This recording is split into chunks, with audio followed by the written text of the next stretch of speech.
Hello everyone, मैं आ गया हूँ एक और नई वीडियो के साथ। तो जैसे कि मैं आज आपको दिखाने वाला हूँ अमान अपोलो इकोटेक 120 की जो ड्राइंग होती है उसके बारे में। जी हाँ, ड्राइंग के बारे में बताने वाला हूँ। ड्राइंग को हम आज क्या करेंगे, प्रैक्टिकली देखेंगे कि असल में वो होती कैसी है और उसको पढ़ा कैसे जाता है। मैं जानता हूँ कि कुछ लोगों को नहीं बनता होगा, कुछ लोगों को बनता है, तो अच्छी बात है। बट इसको मैं आज अलग तरीके से बताने वाला हूँ। आज हम बताएंगे कि रियल तरीके से ड्राइंग में दिखता कैसे है और रियल डेमो में दिखता कैसे है, वायरिंग नंबर इसके कैसे होते हैं और ड्राइंग में कैसे होते हैं, उस टाइप से मैं बताने वाला हूँ। अगर मेरी वीडियो अच्छे लगे तो लाइक करें, शेयर करें एंड सब्सक्राइब करें। Bye bye and take care.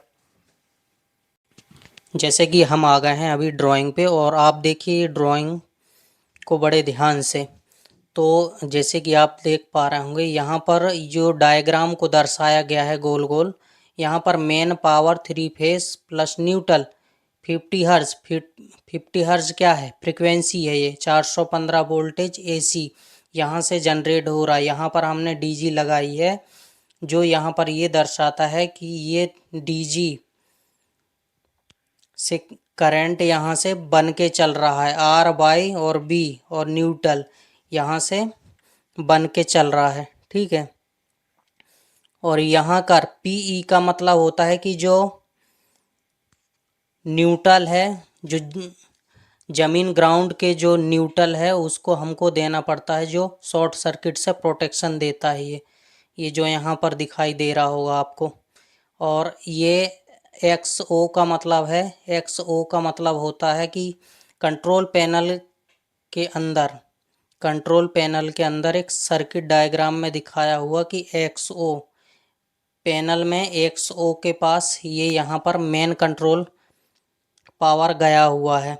ये सीधा गया है किसके पास, एम सी सी बी के पास।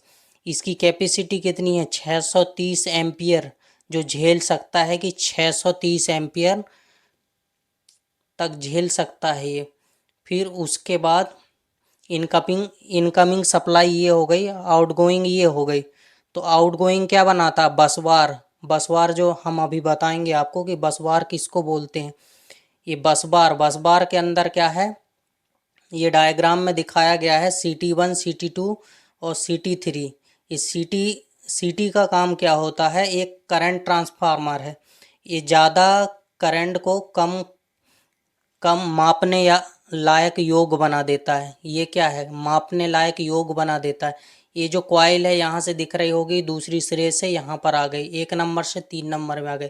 ये क्या है, एक पॉजिटिव एक negative, positive negative positive negative, ये तीनों का सेम वर्क है। बट ये करता है कि जो हो रही गतिविधि को, जैसे करंट का बहाव को ज़्यादा, यहाँ से करंट ज़्यादा निकल रहा बसवार से, तो ये क्या करता है, करंट ट्रांसफार्मर यहाँ से मापने योग बनाकर इसको भेज देता है, किसको, वोल्टेज एम्पियर फ्रीक्वेंसी को। ये यहाँ पर पी, यहाँ पर एक वोल्टेज एम्पियर फ्रीक्वेंसी लगी हुई है। इसको ये बताता है कि हमारा जो सर्किट से आया करंट हमारा बराबर आ रहा है कि नहीं आ रहा, ये दर्शाता है ये सर्किट। और ये सर्किट के ऊपर से मैं बताना चाहूँगा, यहाँ से PH1 PH2 और PH3 ये क्या है, वायर निकले हैं यहाँ से। तो ये यहाँ पर ये सिंबल किसका है, फ्यूज का। ये तीनों फ्यूज के सिंबल हैं। अगर यहाँ पर से ज़्यादा करंट का बहाव होता है तो ये क्या है, शॉर्ट सर्किट को प्रोटेक्शन करेगा, इसको कुछ भी नहीं होने देगा, ये डैमेज हो जाएगा सबसे पहले। लेकिन इसको वोल्टेज एम्पियर फ्रीक्वेंसी मीटर को कुछ नहीं होने देगा। ये इसके लिए यहाँ पर फ्यूज लगाए जाते हैं। और यहाँ पर आ जाते हैं हम, जहाँ पर FH4 FH5 FH6, इसका मतलब क्या है, यहाँ भी फ्यूज लगे हैं। लेकिन फ्यूज लगने के बाद यहाँ पर क्या है, करंट का बहाव होता है। तो ये क्या करता है, करंट को मापने योग्य बनाकर इधर कम रेटिंग में लाता है। ठीक है, सेम काम होता है इसका भी।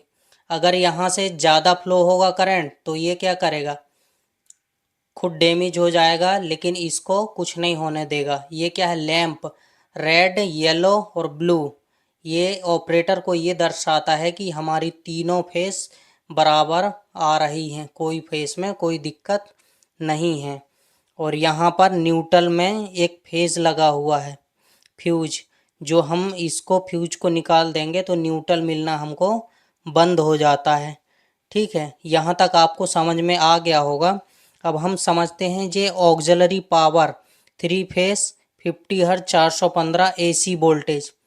ठीक है, तो हम क्या करते हैं, जब हीटिंग करना होता हमको, जब हीटिंग करना होता है तो हीटिंग के दौरान क्या होता है, एक हमको ये बड़ा मेन पावर हो गया, मेन पावर के लिए 380 केवी का हमने जो डीजी लगा रखा, और यहाँ पर हमने एक छोटा डीजी लगा रखा है। छोटा डीजी लगाने के बाद हम इसको हीटिंग के लिए यूज में लेते हैं। तो हीटिंग के लिए तो हमने क्या किया है, यहाँ पर एक डीजी बैठा रखा है, वहाँ से भी डीजी से, छोटा डीजी से आर, वाई और बी और न्यूट्रल, यहाँ पर से तीनों फेस निकल रहे हैं।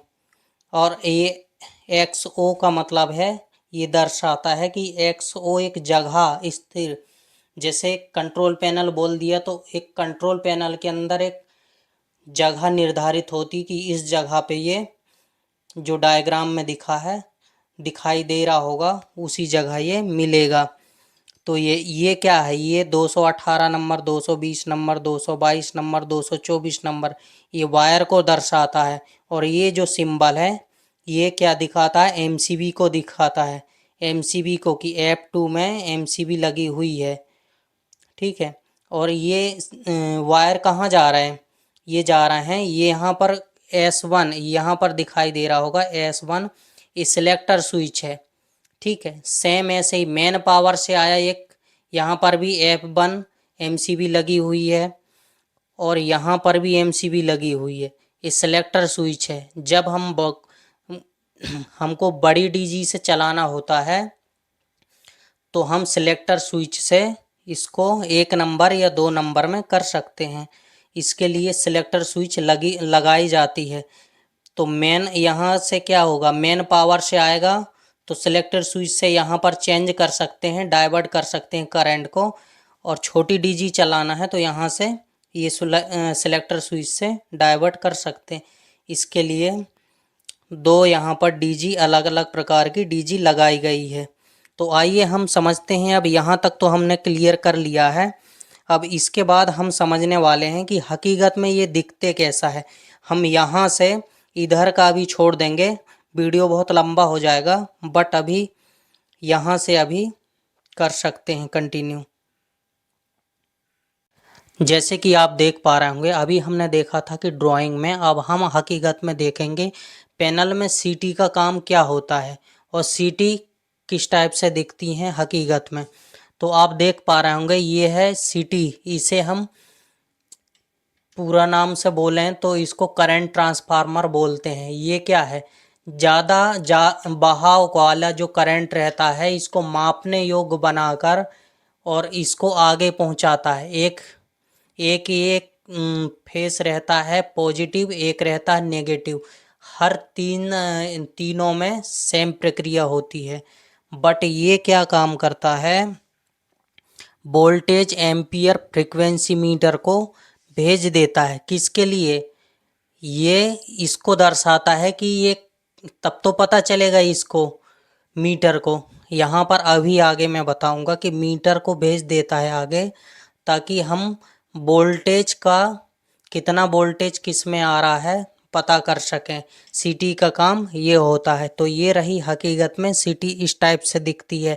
और ये रहा बसवार, जिसे हम, जो 3 लाइन में दिखाई दे रहा था, ये है बसवार, इसे हम बसवार बोलते हैं। ये क्या है, मेन सर्किट है। ठीक है, तो यहाँ से यहाँ तक आपने देख लिए होंगे कि सीटी ड्राइंग में किस टाइप से दिखती है और हकीकत में किस टाइप से रहती है। सीटी का काम रहता है मेज़र करना, करंट को, ज़्यादा बहाव वाले करंट को कम करंट में कन्वर्ट करके और इसको वोल्टेज एम्पियर फ्रीक्वेंसी के पास भेज देता है। तो आप देख पा रहे होंगे इसके जस्ट नीचे जो मैंने जिक्र किया था MCCB, तो ये है MCCB। दिखाता हूँ मैं अभी MCCB के किस टाइप की होती है। जैसे कि आप देख पा रहे होंगे हम अभी यहाँ MCCB के पास आ गए हैं, जिसकी कैपेसिटी के बारे में मैं बात किया था कि इसकी कैपेसिटी 630 एम्पियर तक झेलने की होती है। तो देख पा रहे होंगे काफ़ी बड़ा है ये। तो यहाँ ये है, इसको बोलते हैं MCCB, और यहीं से हम मेन सर्किट को इसको घुमाकर बंद या चालू करते हैं। और मैंने बात किया था कि ये PH1 PH2 PH3 ये क्या है, फ्यूज है।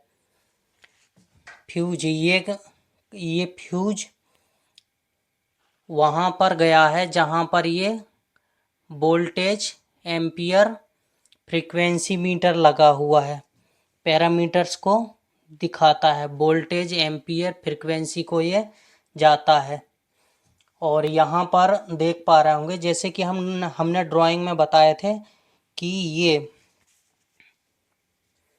यहाँ पर दिखाई दे रहा होगा PH4 PH5 और PH6, ये किसको गया है, ये लैंप को। तो मैं लैंप अभी बताऊंगा आपको।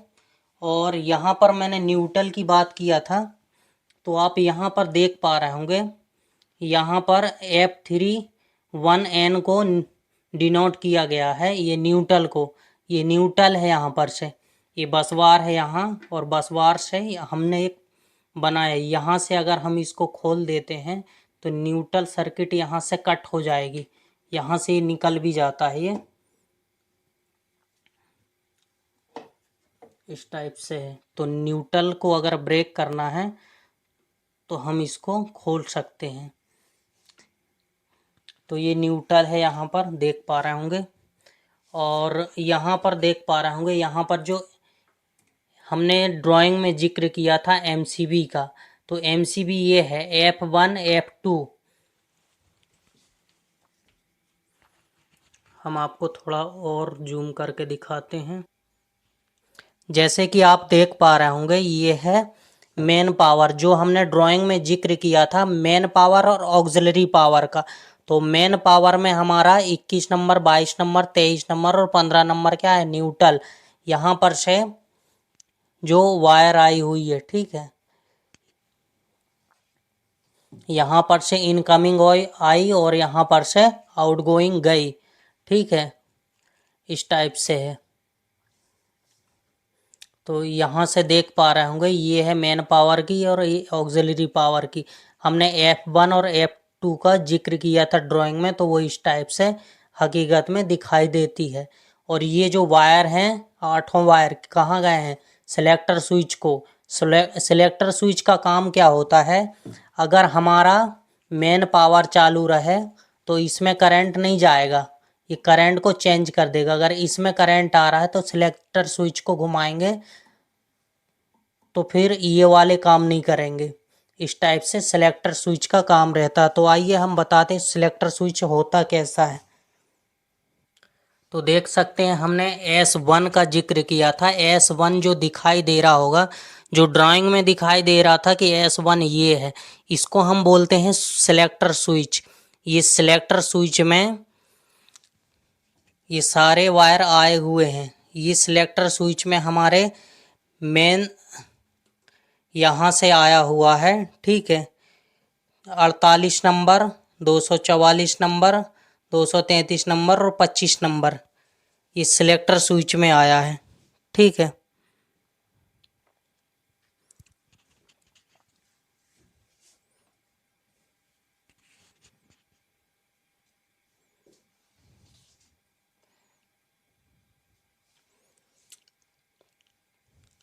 तो इस टाइप से ये दिखाई देता है सिलेक्टर स्विच, ठीक है। ये वायर नंबर है, यहाँ पर दिखाई दे रहा होगा 223 नंबर 221 नंबर, 19 नंबर और 17 नंबर।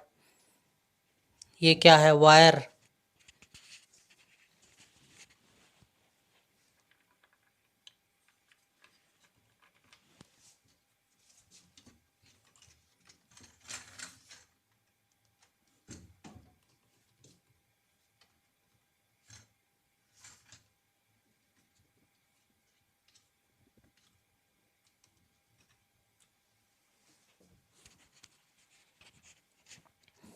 तो आप देख सकते हैं सिलेक्टर स्विच के अंदर हमने जो ड्राइंग के अंदर भी देखा था, ये है सिलेक्टर स्विच। और ड्राइंग के अंदर हमने देखा था कि ये वायर 15 नंबर न्यूट्रल बनाती है और 23 नंबर, 22 नंबर और 21 नंबर जो अभी हमने बताया था आपको। कहाँ पे बताया था? एमसीबी में। एमसीबी से यहाँ पर आया है, ठीक है। ये मेन पावर का और ये ऑक्सिलरी पावर का ये नीचे से गया है, ठीक है। ऑक्सिलरी पावर बोले तो ये 223 नंबर, 221 नंबर, 219 नंबर और 217 नंबर, ठीक है। जैसे कि आप देख पा रहे होंगे, हमने ड्राइंग में देखा था लैंप के बारे में। तो लैंप में क्या होता है? H1। H1 क्या है? ये H1 है रेड फेस, ठीक है। H1 क्या है? Red face. और H2 क्या है? Yellow face. और H3 ब्लू फेस। तो ये क्या है? फेस ऑपरेटर को ये दर्शाता है। ये तीनों लाइन जब जल रही होती हैं तो उसको ये पता चलता है कि हाँ, हमारे तीनों लाइन से बराबर करंट आ रहा है। तो ये लैंप लैंप बोलते हैं। तो लैंप कुछ इस टाइप से दिखता है। ड्राइंग में हमने देखे थे इस, और ये हकीकत में इस टाइप से है। और ऊपर देख पा रहे होंगे थोड़े से, ये है वोल्टेज एम्पियर फ्रीक्वेंसी मीटर, ठीक है। अभी हम देखते हैं इसके बारे में। जैसे कि आप देख पा रहे होंगे, ये है वोल्टेज एम्पियर फ्रीक्वेंसी मीटर, ठीक है। तो ये वोल्टेज एम्पियर फ्रीक्वेंसी मीटर क्या करता है? ये वोल्टेज भी यहाँ पर दिखाई दे रहा होगा। ये वोल्टेज भी मेजर करता है, एम्पियर भी मेजर करता है और साथ ही साथ फ्रीक्वेंसी को भी मेजर करता है। और यहाँ पर दिखाई दे रहा होगा लाइन 1, VL1 और L1, ठीक है। अब हम इसके बारे में समझते हैं।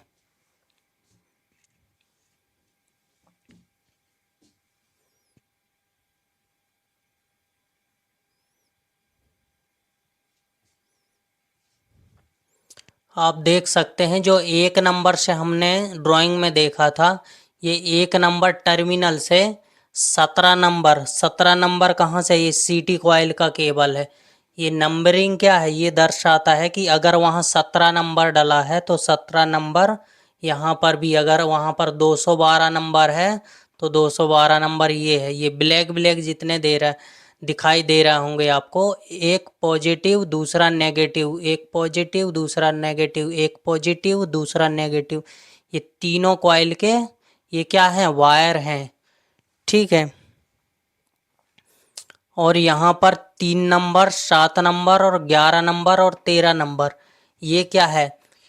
ये यहाँ पर ये जो वायर से फ्यूज से होकर आ रही है। अगर एग्जाम्पल बाय द वे यहाँ से करंट ज़्यादा फ्लो होके अगर वहाँ से एमसीबी से नहीं आने देगा, क्योंकि कि इस वायर में जहाँ पर अभी मैंने दिखाया था, क्या दिखाया था आपको कि FH1, FH2, FH3 इस टाइप से मैंने दिखाया था अभी ड्राइंग में। तो ये क्या है? FH3 ये फ्यूज प्रोटेक्शन करता है। अगर इस पे कोई दिक्कत आएगी उससे पहले फ्यूज डैमेज हो जाएगा, इसको कोई दिक्कत आने नहीं देगा। तीनों में लगे हुए हैं, 3 नंबर, 7 नंबर और 11 नंबर और 13 नंबर में। ये क्या है, इसमें फ्यूज लगे हुए हैं ताकि इसको बचा कर रखे। इस टाइप जैसे कि आप देख पा रहे होंगे, यहाँ पर दिखाई दे रहा होगा ऊपर वोल्टेज एम्पियर फ्रीक्वेंसी मीटर। ठीक है, अब यहाँ पर देखिए मैंने जो आपको समझाया था, जो लैंप की बात किया था, ठीक है, यहाँ पर आर फेस, वाई फेस और बी फेस। ठीक है, और यहाँ पर दिखाई दे रही होगी कंट्रोल सप्लाई, कंट्रोल सप्लाई दिखाई दे रही होगी। और नीचे नीचे क्या है, इमरजेंसी। और इसके और नीचे हम जाएंगे, ये इसको बोलते हैं सिलेक्टर स्विच। जो मैंने अभी आपको दिखाया था ये है सिलेक्टर स्विच। और ये रहा मेन कंट्रोल वायरिंग का जो डायग्राम था उस टाइप से। अगर वीडियो अच्छा लगेगा तो लाइक करें, शेयर करें एंड सब्सक्राइब करें।